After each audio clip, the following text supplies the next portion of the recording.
Welcome everyone to Boston College and to the Feore Family Lecture Series on Jesuit Studies. I'm Father Casey Feore, Vice President and University Secretary and the Director of the Institute for Advanced Jesuit Studies here at Boston College. On behalf of my colleagues at the Institute, I wish to welcome each of you to this evening's lecture. I'm especially delighted to recognize the presence of John and Jeannie Feore, friends of the Institute for whom this lecture series is named.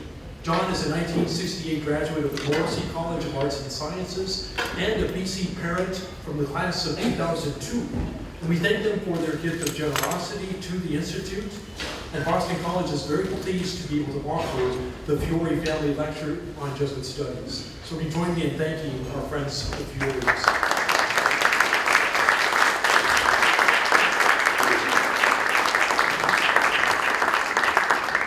The Institute for Advanced Jesuit Studies was founded at Boston College in 2014 to deepen understanding and appreciation of the history, spirituality, and pedagogy and educational heritage of the Society of Jesus. And we do so through courses and workshops, publications, and scholarly symposia.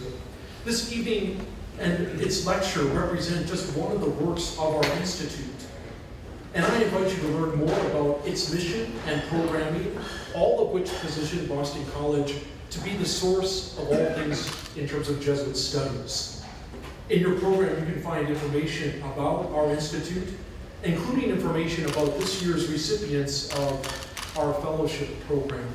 I'm delighted that Drs. Emanuele Colombo and Aislinn Muller have joined us. Professor Colombo is Associate Professor and Chair of the Department of Catholic Studies at DePaul University in Chicago. Dr. Muller completed her PhD in history from the University of Cambridge, and they've already added a great deal to our little enterprise down on the Brighton campus. Tonight, we're very honored to welcome Paul F. Grendler, who received the George E. Ganss Award in Jesuit Studies, and who tonight will offer the keynote address, A Historian's Journey to Jesuit Education. Paul Grendler is Professor of History Emeritus at the University of Toronto, a native of Iowa, not unlike the president of Boston College. He received his doctorate from the University of Wisconsin-Madison. He's published 10 books and 150 articles. The Roman Inquisition and the Venetian Press received the Morrow Prize of the American Catholic Historical Association. Schooling in Renaissance Italy received the Morrow Prize of the American Historical Association. The universities of the Italian Renaissance also won this prize of the AHA. The University of Mantua, the Gonzaga, and the Jesuits describes how the Jesuits and the Duke of Mantua created a university. The Jesuits and Italian universities surveys all of the Jesuit university interactions in Italy. Professor Grendler was editor-in-chief of the Encyclopedia of the Renaissance, which won the Dartmouth Medal of the American Library Association and the Roland H. Mayton Prize. He was also editor-in-chief of Renaissance and Encyclopedia for Students. He's received fellowships from the Guggenheim Foundation, the Harvard University Center for Italian Renaissance Studies, the Woodrow Wilson International Center, the National Humanities Center, the Social Sciences and Humanities Research Council of Canada, and other organizations. Grendler has been president of the Renaissance Society of America, which awarded him its Lifetime Achievement Award in 2017, the Society for Italian Historical Studies, which awarded him its Lifetime Achievement Award in 1999, and the American Catholic Historical Association. He was elected to the American Philosophical Society in 2002, and in 2014, he received the Galileo Galilei International Prize presented annually to a non-Italian who's made major contributions to Italian scholarship. Professor Grendler now lives in Chapel Hill, North Carolina, where he plays golf badly and sings in choral societies a little bit better. Paul has been a friend of the Institute for Advanced Jesuit Studies since its very beginnings, having given a keynote lecture for the Institute's first international symposium on Jesuit studies. That symposium considered Jesuit distinctiveness And Paul discussed the culture of the Jesuit teacher, 1548 to 1773. In his presentation at that symposium, he described that culture as influencing a Jesuit's attitudes, habits, and practices that led him to teach in certain ways. Much of that culture came from his environment, which was the pedagogical organization, practices, attitudes, and presuppositions of his order. In other words, the society's teaching culture. In his introduction to the Jesuits and Italian universities, published in 2017, he reflected upon the words of a Boston College alumnus. He writes, an American political adage attributed to Thomas P. Tip O'Neill, a former Speaker of the United States House of Representatives, is that all politics is local politics. A corollary is that all Jesuit educational history is local history. Although outside influences affected events, the local response always determined the outcome, and each encounter between the Jesuits and a city or prince concerning a university was a distinct story. To understand the whole history, all episodes must be studied, end quote. Might I suggest that today we're partaking in an important, distinctive moment in Jesuit educational history. Paul F. Grendler is receiving the George E. Ganss Award in Jesuit Studies in recognition of his significant contribution in helping all of us to deepen our understanding of the whole history of Jesuit education. Paul, you honor us with your presence. And I'm delighted to present to you today this award and to introduce you as our speaker. Ladies and gentlemen, will you join me in welcoming Paul as he receives the George E. Ganss of the Society of Jesus Award in Jesuit Studies, and as he delivers his lecture, A Historian's Journey to Jesuit Education. Paul.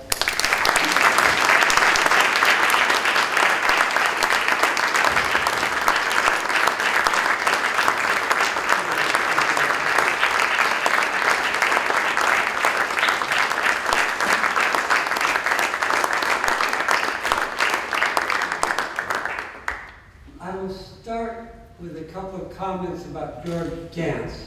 I never knew him. I think he died in 2000 at the age of 95. But he was a good scholar, and I do know his two books. The first one appeared in 1956, and it's entitled, if I have the title right, Ignatius's Idea of a University. And it's really an analysis using a lot of primary sources about how Ignatius looked at universities, and it also includes, toward the end, a translation of Part 4 of the Constitutions in which Ignatius spoke about universities. And as I said, and he also adds a few comments about what Jesuit education should be today. Remind you, he was writing in 1956, and there's a strong plea for teaching and learning Latin. The other book is much better known. He published it in 1970, and I believe it's the first vernacular translation of the Jesuit constitutions, which until that point had only been available in Latin, I believe. At least that's what John O'Malley tells me. And it's an excellent translation, and it has wonderful, excellent notes. It's another very good book, and the more recent edition, the one published I think in 1994, uses his translation with a few updates. So I'm really honored and pleased to accept an award named for George Ganss. Now to the lecture. I begin with a quotation from a distinguished graduate of Boston College. Few people intend to become historians, that's the quote.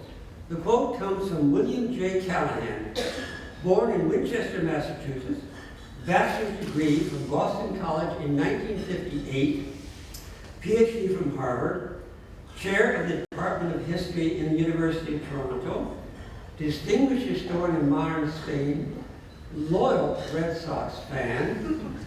He and I used to go to a few games in Toronto, the Toronto Blue Jays, but his heart, believe it, was always here in Fenway.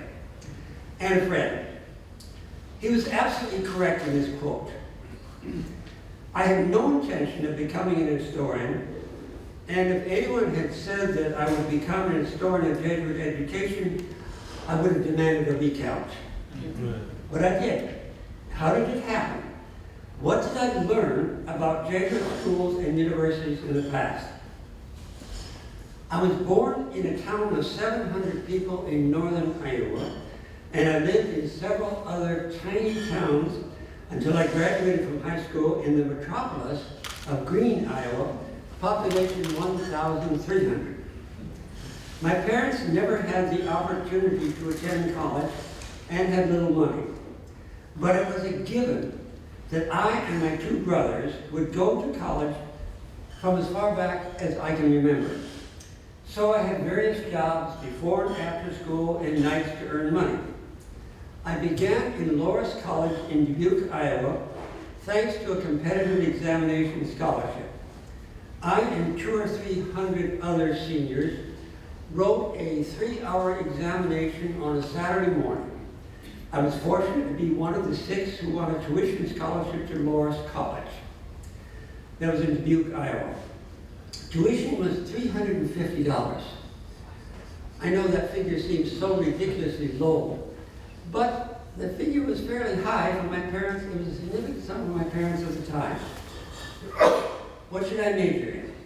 I was good in mathematics, so my parents suggested that I aim to become a certified public accountant. But what I really wanted to do was to play the piano, which I'd begun at an early age. I also played the trombone. So I became a music major. After a couple of years at Loras, my ambitions broadened.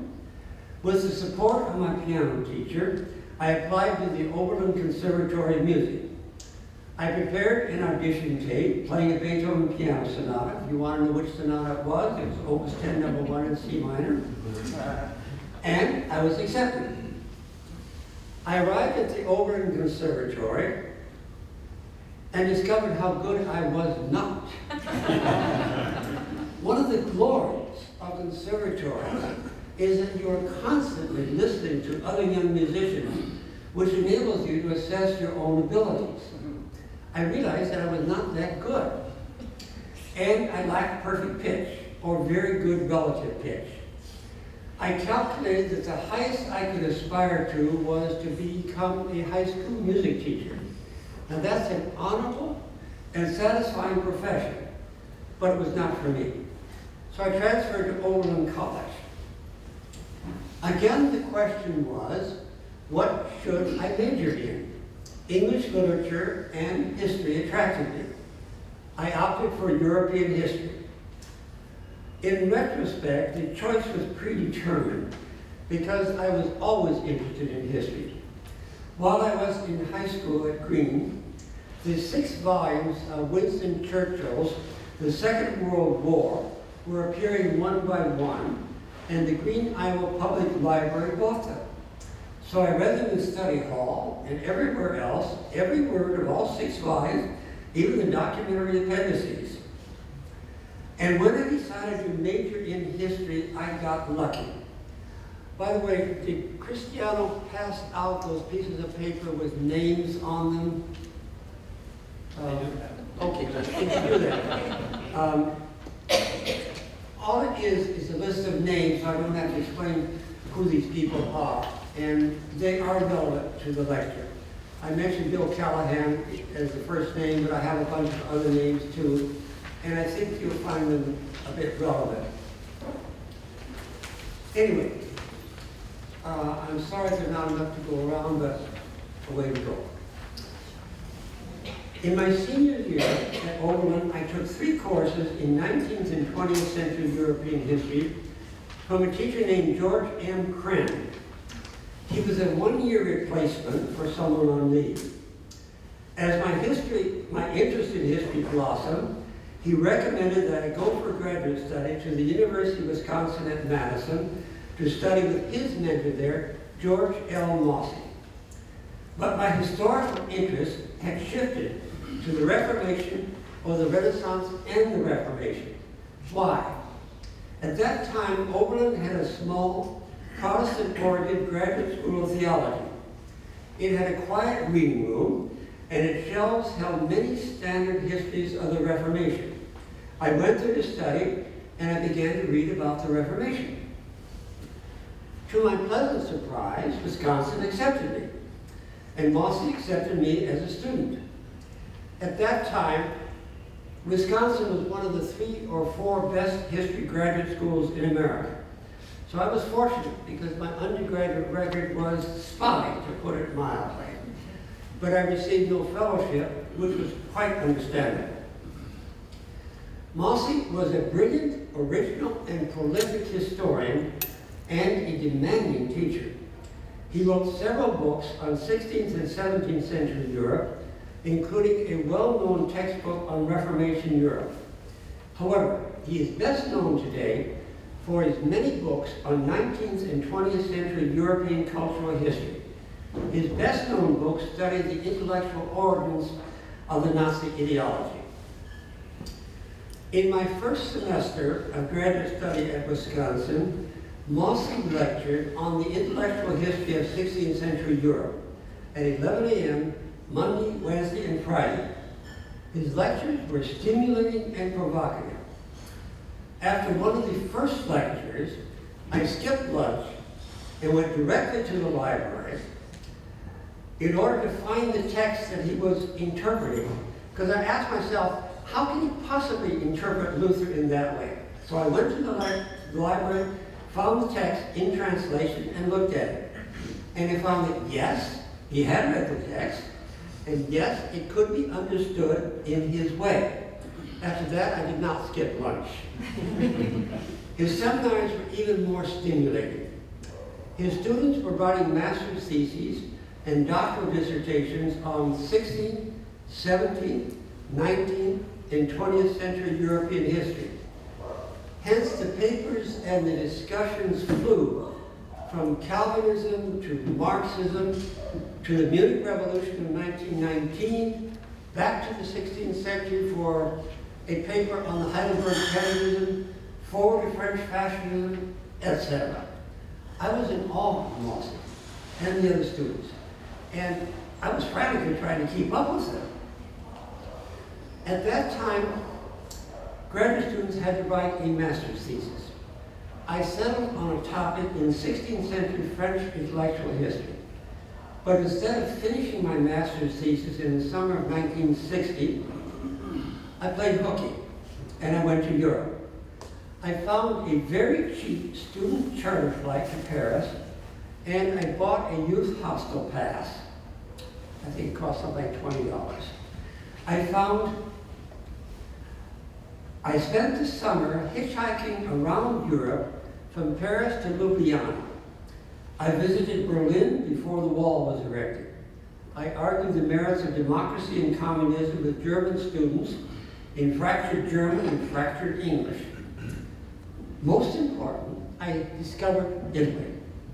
I was so taken with the country and its history that when I returned to Madison, I decided to change my focus from France to Italy. I wanted to study the Italian Renaissance. I enrolled in a beginning Italian class. This was in addition to graduate history classes, holding a teaching assistantship, and finishing my master's thesis. In the fall of 1961, I was again very fortunate. Mossey went on leave, and the department hired Giorgio Spini from the University of Florence to substitute for him. This was on Mossey's recommendation because they knew each other. The Department of History made me Spini's assistant. This was probably because I was the only graduate student in history who had any interest in Italian history. Assistant sounds impressive, but I only checked references, graded some papers, mail packages at the post office, and helped Speedy to navigate the American university bureaucracy. I would meet him in the morning, and his mailbox would be full of pieces of paper. And he would ask me, what do I do with all this? And I would tell him which office of the university it came from, which communication he should answer, which to throw away. I explained the campus group that was inviting him to speak. Speedy was very helpful to me. He suggested a dissertation topic, and he wrote a letter on my behalf that helped secure a Fulbright fellowship, enabling me to spend the academic year 1962-1963 in Italy researching my dissertation. I did not realize it fully at the time, but I was a member of a generation of graduate students and young scholars who benefited directly from two important developments in North American Renaissance studies. In my classes at Toronto, I sometimes asked a trick question. Which two political figures indirectly contributed the most to the development of Renaissance studies in North America? Any guesses? Which two political figures of the 20th century contributed the most to Renaissance studies indirectly in North America? Any guesses? The answers are Adolf Hitler and Senator J. William Fulbright. This lecture is a little bit about the trajectory of Italian Renaissance studies and after Jesuit studies in North America. Hitler, with the assistance of Mussolini, drove into exile a host of fine scholars, most of them young and Jewish. A majority went to the United States, a few went to England and Canada.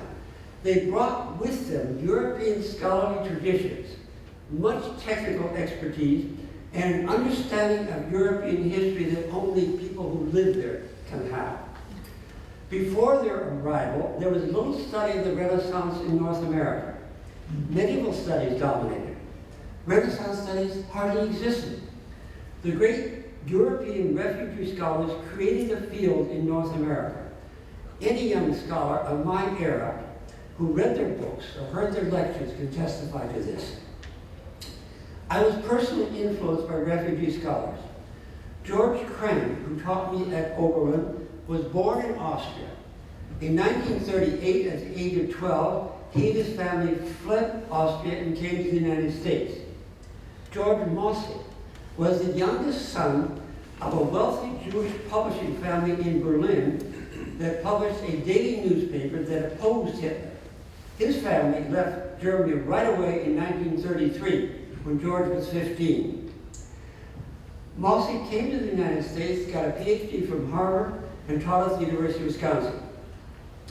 The Fulbright Act made it possible for me and other young scholars to go to European libraries and archives to look at the sources at first hand. Thanks to a Fulbright fellowship, my wife and I, we had just married, set sail for Italy in October 1962. The Fulbright stipend was enough for one person, but provided nothing for spouses. So I borrowed some money, and we lived and studied in Italy very modestly. I'm going to skip ahead to the Jesuit education part of my career.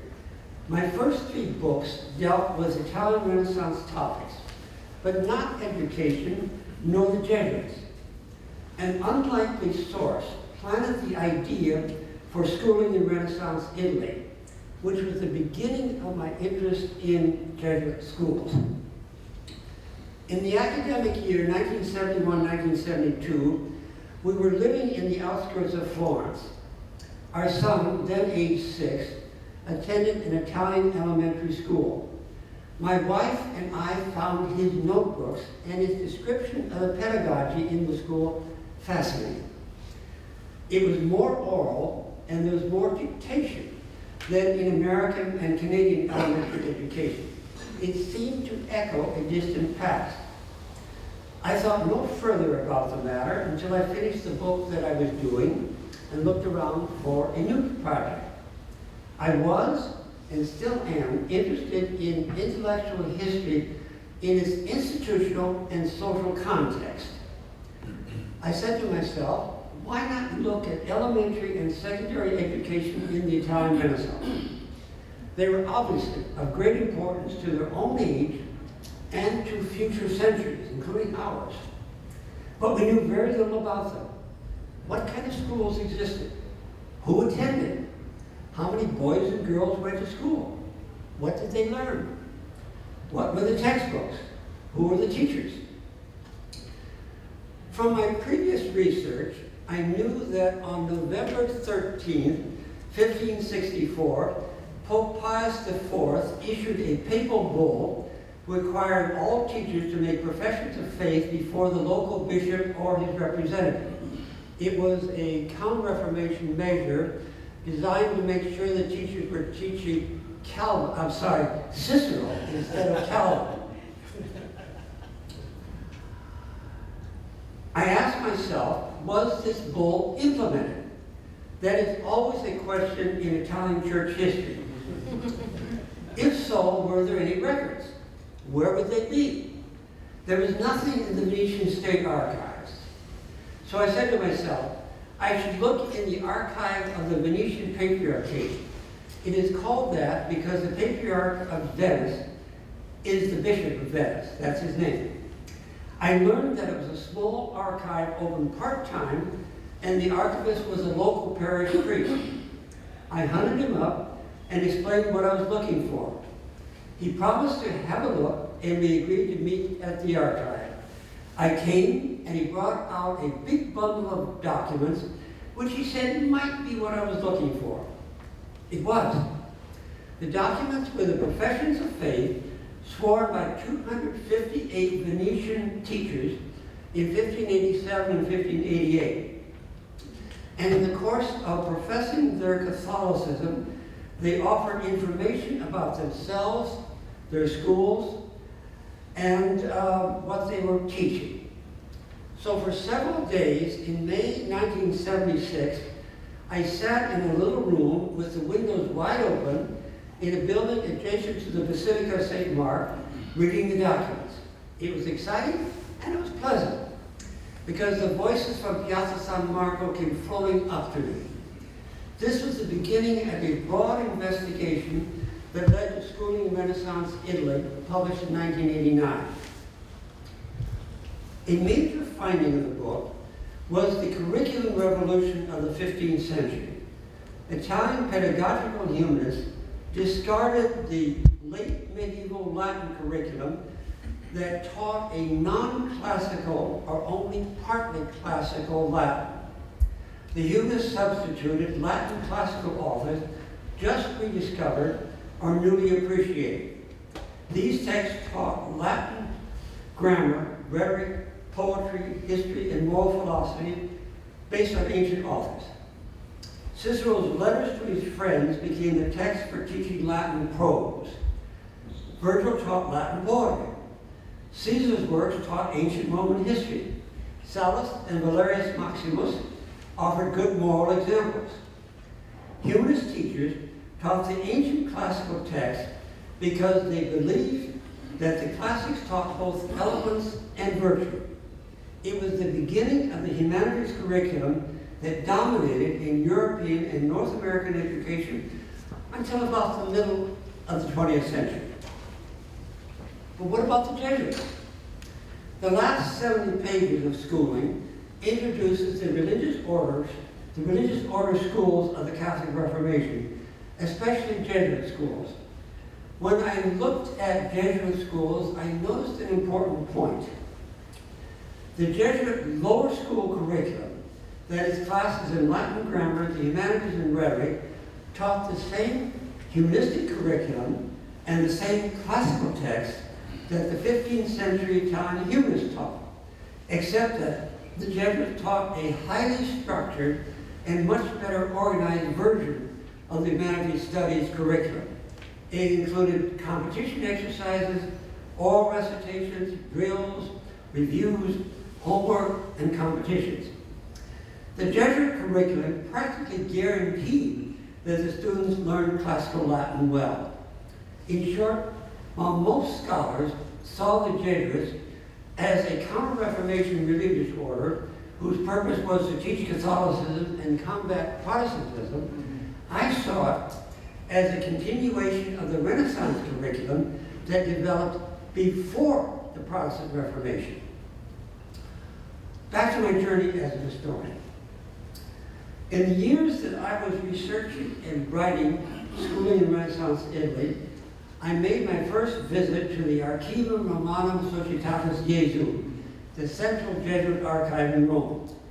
This was late May 1977, before it moved to its more modern quarters. My visit began with an interview with the archivist, Father Edmund Lamal. It left me dizzy. Father Lamal was a learned Belgian Jesuit who had spent many years in Rome. He had developed a unique speech pattern. He began every sentence in Italian, and after a few words, he would go back to French.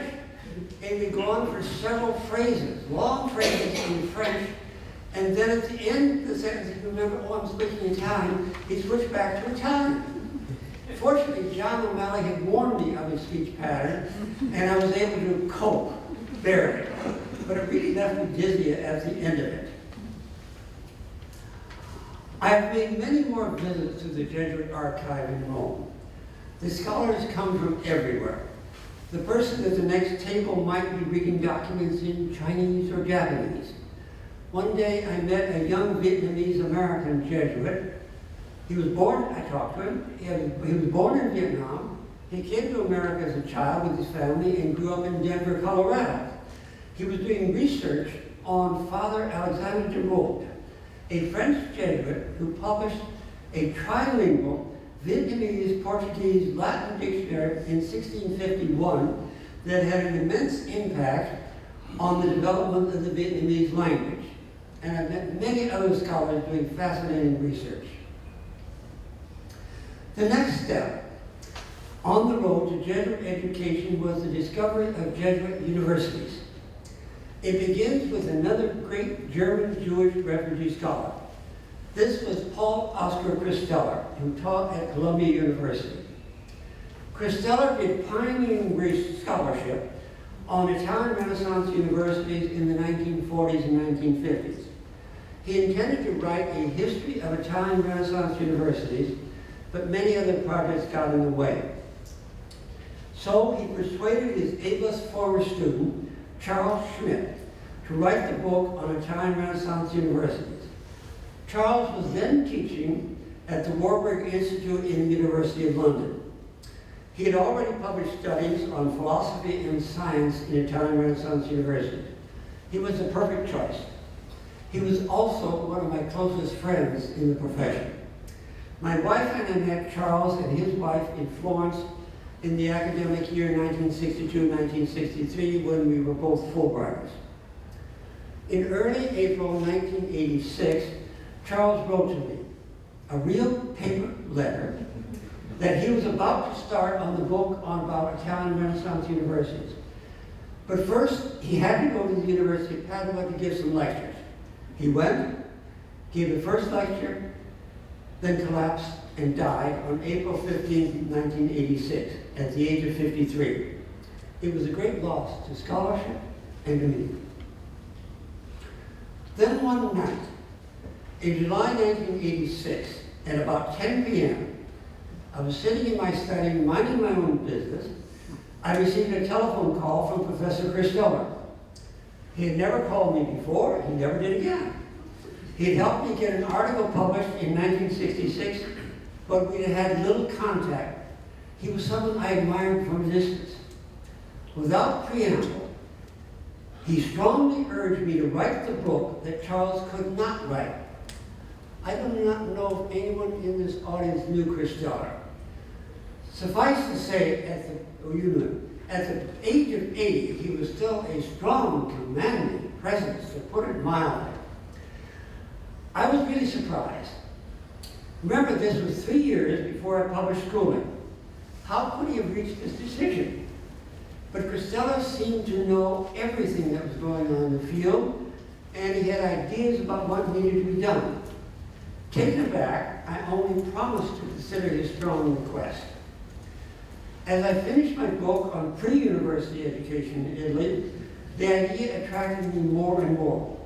After I forwarded the manuscript of schooling to a publisher in 1987, I immediately began work on the universities of the Italian Renaissance, which was finished in 2000 and published in 2002.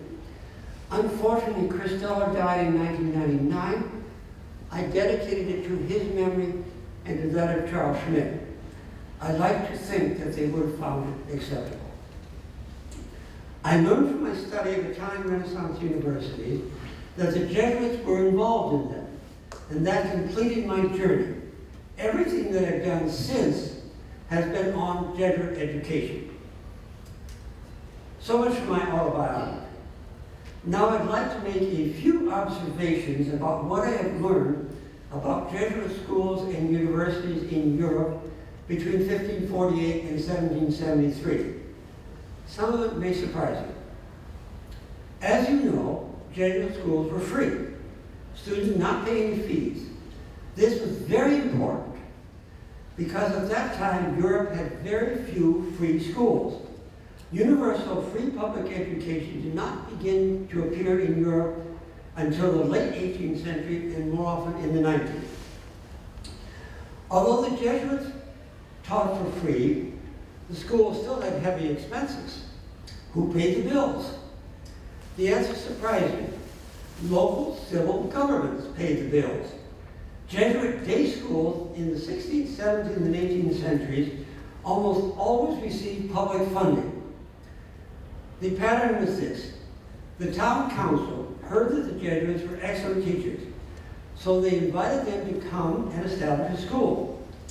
The Jesuits then stated their requirements. They needed their own church, either owned by the Jesuits or set aside for their exclusive use. They needed a residence. They needed a school building. And they needed enough funding to support all of the Jesuits and all of their ministries in the town. This meant the school, catechetical instruction, preaching, hearing confessions, comforting the sick and dying, and any other religious and spiritual service they provided. Plus the Jesuit brothers, who did the cooking, the cleaning, and so on. So the town, or the prince, or the bishop, or individual donors provided an endowment, usually properties whose income went to the Jesuits. However, endowment income almost never was enough. Any resemblance to universities in the 21st century is only purely real.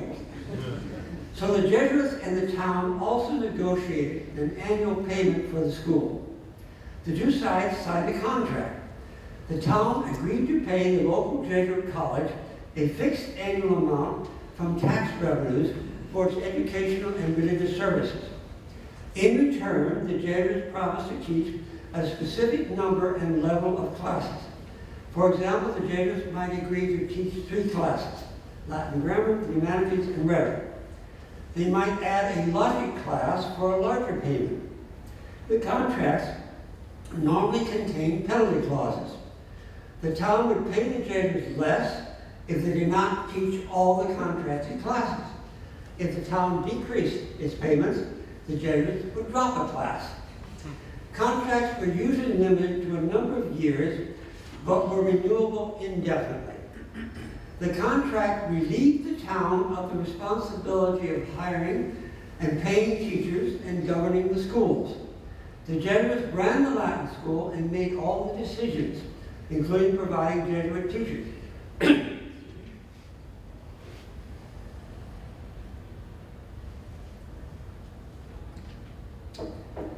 The fact that rulers and city councils across Europe contracted with the Jesuits to run their Latin schools demonstrated that they saw them as beneficial to their communities, which was true. Even their enemies conceded that the Jesuits were excellent teachers. And they were good for the town's budget, because the annual payment to the Jesuits was less than the expense of paying salaries to the same number of non-Jesuit lay teachers. Hence, one can call Jesuit schools semi-public or half public schools. They were public because a great deal of the funding came from tax revenues. They were public because they were free of charge to the students. They were public because they were open to all male students who passed an entrance examination. They were half public because they did not enroll female students. On the other hand, they were Jesuit schools because the city had no control over the school once the contract was signed. The Jesuits did the teaching and made all the pedagogical decisions. When the society was suppressed, civic authorities often took over Jesuit schools and continued them as before. Sometimes the city even hired former Jesuits to teach in them. In the long stretch of history, Jesuit schools were a step on the road toward universal public education that finally arrived in the second half of the 19th and in the 20th centuries. Next, I would like to demolish a myth about Jesuit schools. Book after book states that the Jesuits taught mostly upper-class students, or upper-class and middle-class students. This was not true.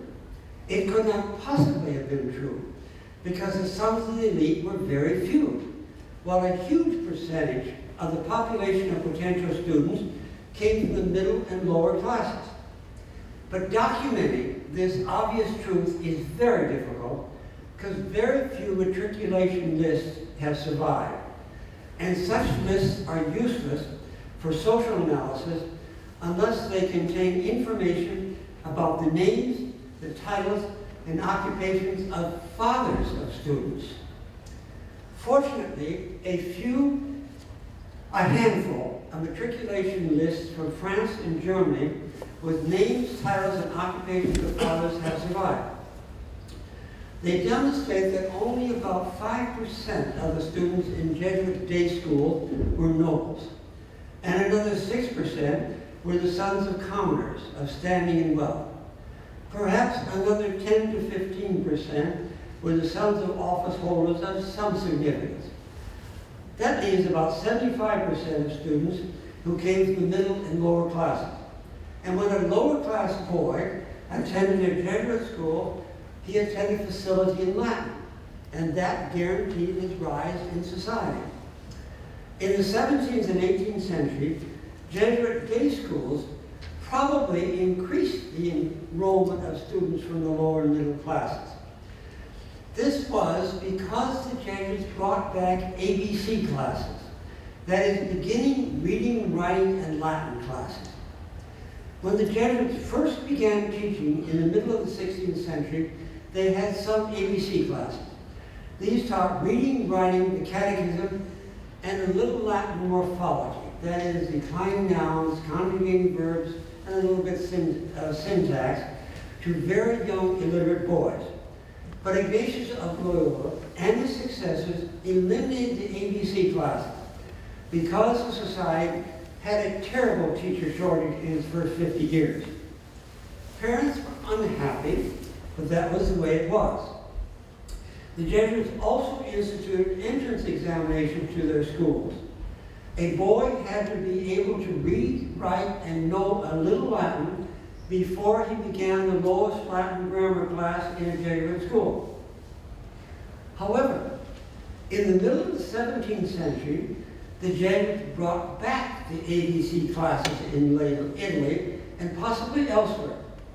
Local Jesuit communities used part of the payment from the town to hire and pay a secular priest or a layman to teach reading, writing, and a little Latin grammar in a beginner class. It was not part of the Jesuit school. It was located elsewhere in the town.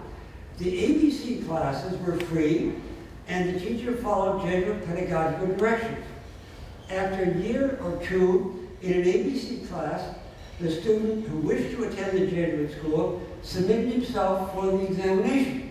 If he passed, he entered the lowest Latin grammar class, where a Jesuit taught him. Very little is known about the revival of ABC classes. My guess is that the Jesuits revived them because parents wanted them. And in the middle of the 17th century, the society had the funds to hire non-Jesuits to teach them. I'm going to write something about them in my next book. Another development. A major reason why some scholars see the Jesuits as teachers to the upper class was the Jesuit Noble Boarding School. Now, the ordinary Jesuit school was a day school. However, the Jesuits also operated boarding schools limited to boys of proven noble birth. They operated them because princes and noble parents asked them to do so.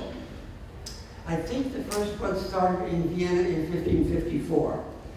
The Jesuits took on this charge because they wanted to educate boys to become virtuous Christian adult leaders of society who would act for the common good. But in those centuries, only noble boys had a realistic chance of becoming leaders of state, church, and society. So it made sense for the Jesuits to try to educate them so that they would become good leaders. The noble boarding schools enrolled boys of proven noble birth aged 9 to 18 on the average. They lived in a residence. They attended Latin classes in the local Jesuit day school. Those classes were free.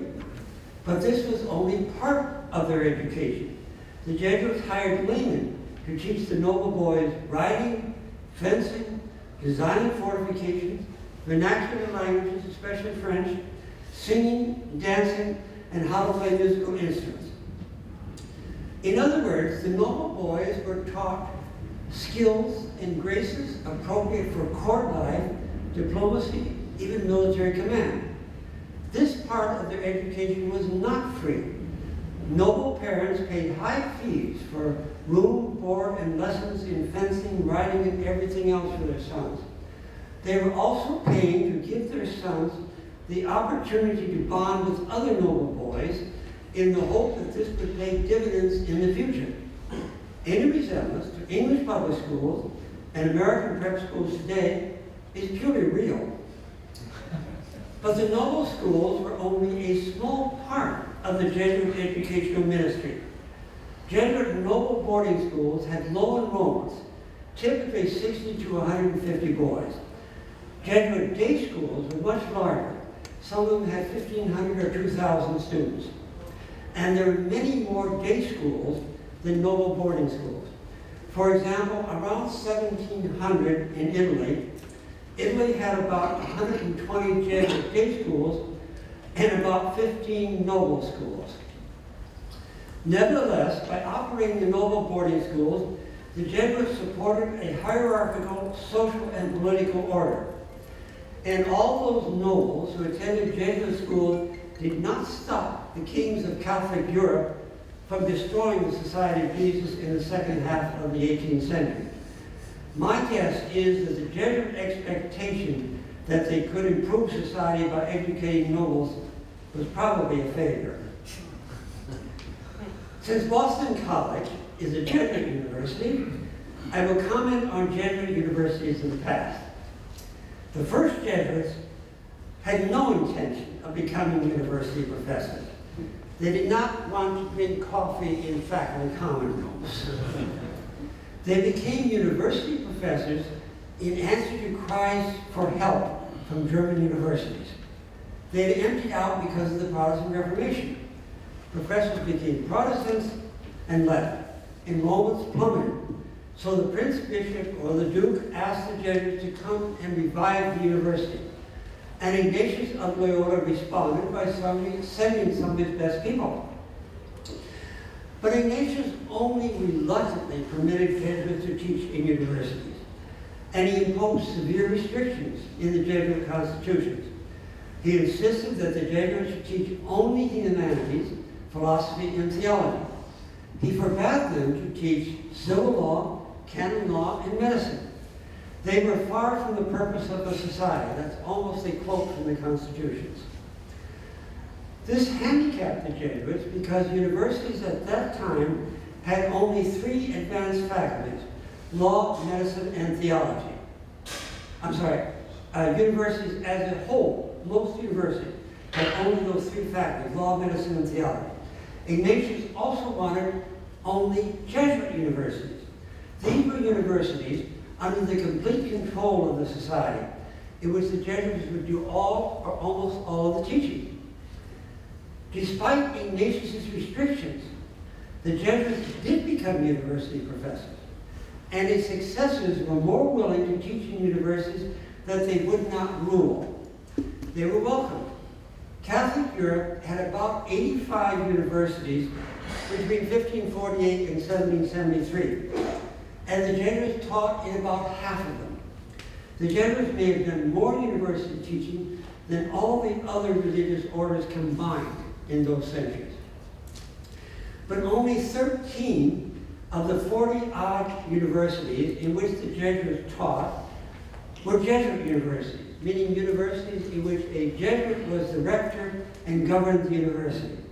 These universities followed the guidelines of Ignatius. They were small, they concentrated on the humanities, philosophy, and theology. They were somewhat like 21st century undergraduate institutions, except they added 1 or 2 courses in law and maybe 1 course in medicine. All the teachers were Jesuits, except the 1, 2, or 3 laymen who taught civil law and medicine. But no Jesuit taught civil law or medicine. The universities of Hamburg, Cagliari, Dillingen, Évora in Portugal, Graz, Vilnius were Jesuit universities. Many Jesuit universities of those days no longer exist. Most Jesuits taught in about 30 civic Jesuit universities. That's my terminology. These were universities in which the civil power, king, emperor, prince, maybe the city, gave the society an important position in the university. But the society did not rule the university. The Jesuits shared teaching responsibility and authority with other units of the university. These universities had a corporate structure in which the different faculties were quite independent of each other. When different units of the university were in conflict, the civil power made the final decision. Civic Jesuit universities of past centuries were small versions of multi-universities of today that boast schools of arts and science, medicine, law, engineering, business, and everything else you can think of. Most of them were practically autonomous units. The civic Jesuit university was not what Ignatius of Loyola preferred, but his successors accepted shared roles in civic Jesuit universities across Europe.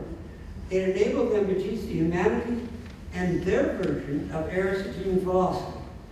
They also accepted in order to teach good theology, by which they meant Jesuit Thomism rather than Protestant theology, or Dominican Thomism, or Franciscan Scotism. And the Jesuits taught in order to help souls, the souls of university students. And because university students were notorious for their misbehavior in those days, they needed a lot of help. The importance of the Jesuits in civic Jesuit universities varied greatly from university to university.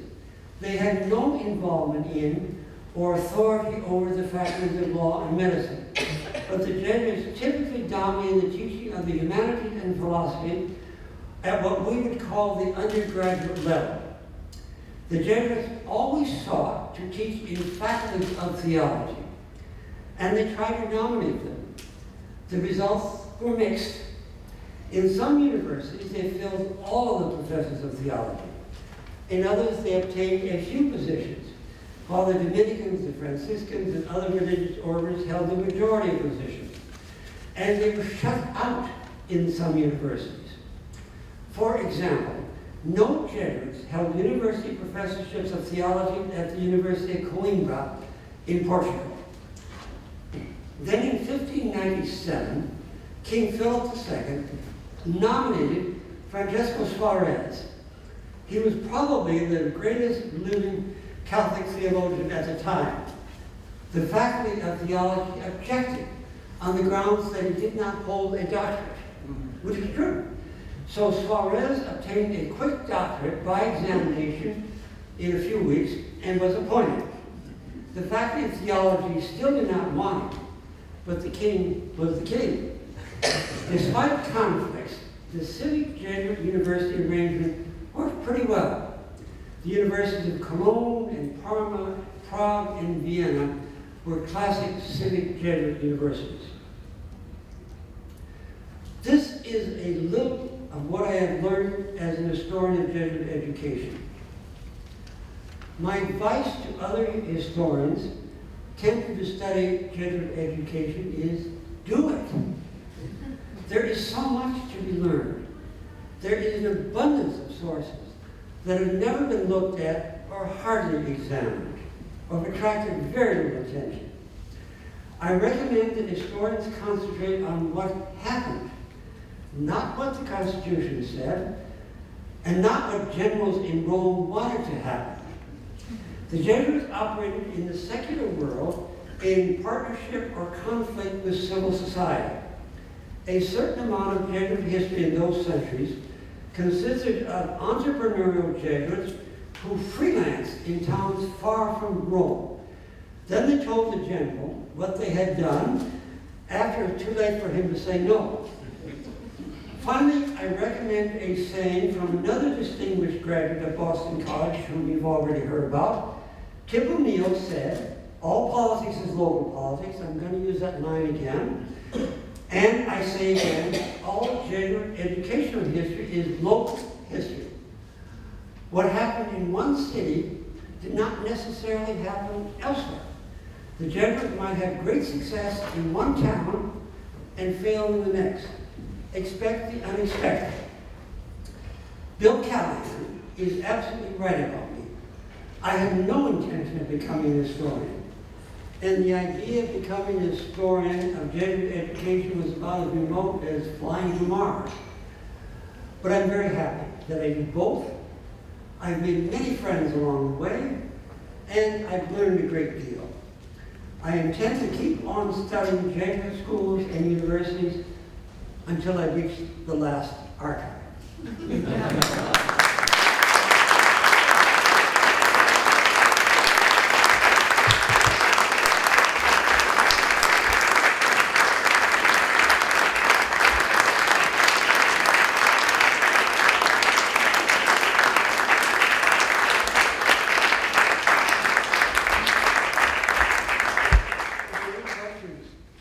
So if there are questions, we might have time for a couple, and maybe you raise your hand and I'll bring the microphone to you.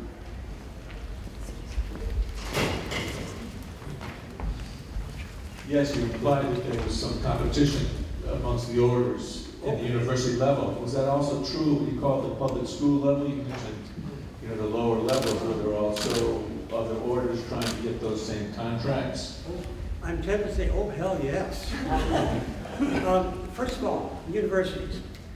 I'll give you an example of, sorry, should I speak through the mic? Yes. I don't know if you can hear me or not. First, universities. I'll give the example of Iberian universities. They were collegiate universities. I've not tried to explain that, it's complicated. They were strongholds of the Dominicans. And when the Jesuits came along, this goes back to the Middle Ages, they were not exactly welcoming to the Jesuits. There are a whole series of conflicts. The Jesuits were able to establish a school, if you like, that taught humanities and philosophy, but they normally were not welcomed into the school of theology, which is really what mattered. So sometimes they would teach theology in the Jesuit school, but not necessarily in the university. I don't know, maybe that distinction doesn't mean anything to you or to me, but it meant a lot in those days. So they worked, sometimes there were quarrels, sometimes they worked out arrangements in which one or two Jesuits would teach theology as a university professor, sometimes not. So yes, there was conflict, there were different schools. The Jesuits were pioneers in schools in terms of religious orders. But they had competition later on. In Italy, the Piarist fathers, the Italian term is padri scolopi, which I won't try to explain. Piarist fathers also taught free education, and they included a bit of vernacular education, and they taught what was then called abaco, which was elementary business arithmetic. And they were very powerful competition for the Jesuits, starting in Italy in the 17th century.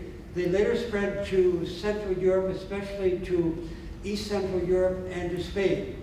And in France in the 18th century, I can't even remember all the French teaching orders, the Doctrinaires, the Christian Brothers, you can probably think of one or two others. They became very highly competitive with the Jesuits in the 18th century, in part because they were French orders, founded in France. There wasn't this problem of the Jesuits being accused of not being Gallican enough, which is another controversy which I won't bore you with, because they were French. And in addition, they introduced French literature. So they were intense competitors of the Jesuits, and by the time you get to the middle and the late 18th century, my guess is, well, it isn't a guess, the other religious orders, the French ones, had more students than the Jesuit schools had. So yeah, there was competition. But the Jesuits were really the pioneers. And I haven't even mentioned the Samoscans and the Barnabites.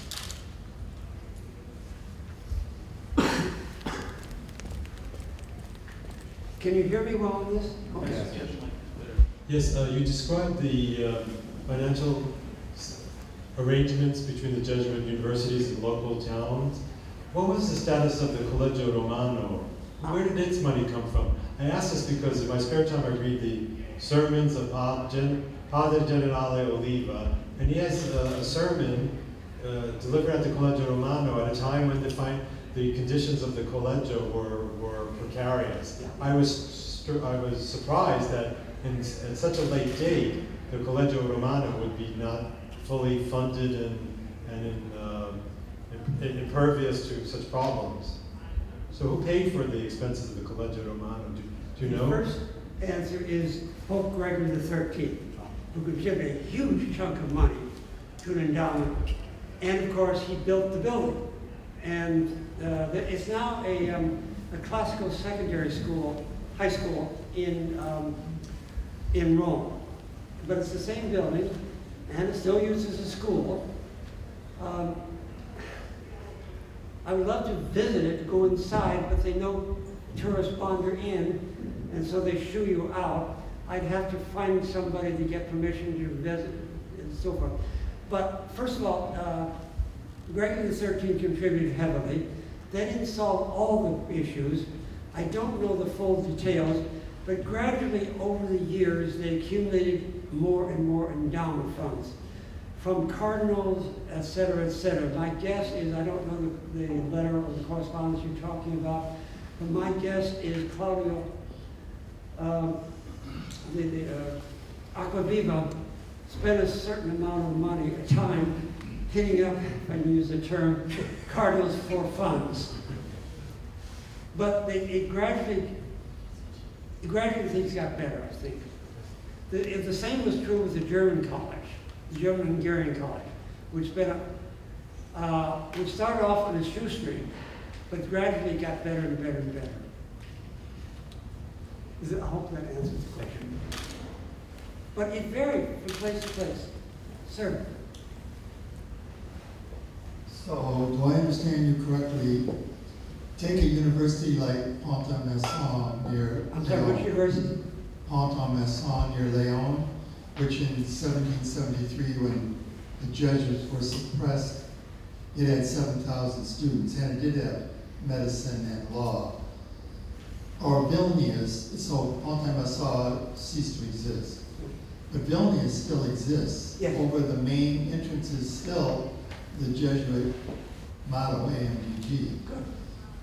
Are you saying that the public authorities paid for those institutions, even though they were required? Yes, they helped pay for those institutions. Same sort of thing I described before. And after 1773, Vilnius became a state university. And is now. It is now. Okay. Oh yeah. you know, I doubt there's enough lifetimes to be able to look at all the documents of this material. But it's there, or if you can't find the exact contract, what usually you can find is a summary of it written in an archival document or a letter sent to Rome explaining what's going on. But yes, an awful lot of Jesuit universities, most of them, I'm saying, especially Italy, which I know best, did have public funding all through this period. And one other question, when you're speaking of noble schools, you're talking about places like the Theresianum in Vienna? Yes, yes. That's the classic example. That's probably the most famous of them after the school in Parma. The Teresian style, or whatever it's called, is Teresian style. Yeah, it still exists, you know. Right.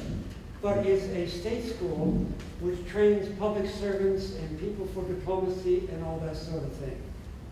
But it started off as a Jesuit noble school, and then it became a school for training future public servants. And Louis le Grand still exists and is a state school. I think so. I'm not so familiar with that. It's near Clermont, Paris. Yeah. This was the Jesuit school in Paris, which eventually took on the name of Louis le Grand. Right. Which, by the way, was probably a political move at a time when they're trying to curry favor with Louis XIV. So they changed the name from Clermont to Louis le Grand. Well, they did give them a lot of money. Yeah, he did. And of course, at this time, there was the issue with the Jesuits and all that. So it was a useful ploy to get his support.